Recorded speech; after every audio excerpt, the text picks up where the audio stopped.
Αγάπη δεν είναι συναίσθημα, είναι ανθρώπινη ανάγκη. Ο κάθε άνθρωπος έχει την ανάγκη να αγαπηθεί, να πιάσει αγάπη και πίσω από κάποιες συμπεριφορές μας κρύβεται η ανάγκη μας να αγαπηθούμε.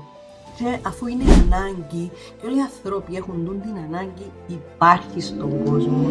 Απλά πολλές φορές δεν το βλέπουμε. Συνήθως νιώθουμε ότι δεν αγαπιόμαστε γιατί κάνουμε focus σε 2-3 άτομα που δεν μπορούν να μας δείξουν αγάπη.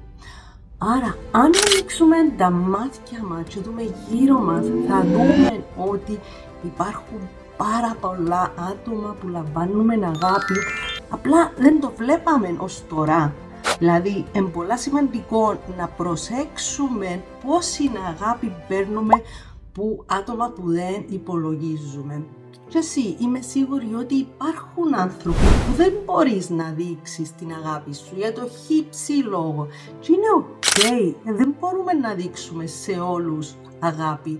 Είναι αδύνατο, είμαστε άνθρωποι, είναι ανθρώπινο να μην αγαπούμε όλους, να μην μπορούμε να αγαπήσουμε όλους.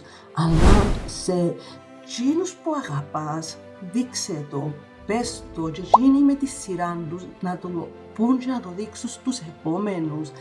Έτσι να σπείρουμε την αγάπη σαν ιό σε τον κόσμο. Αγαπώστε.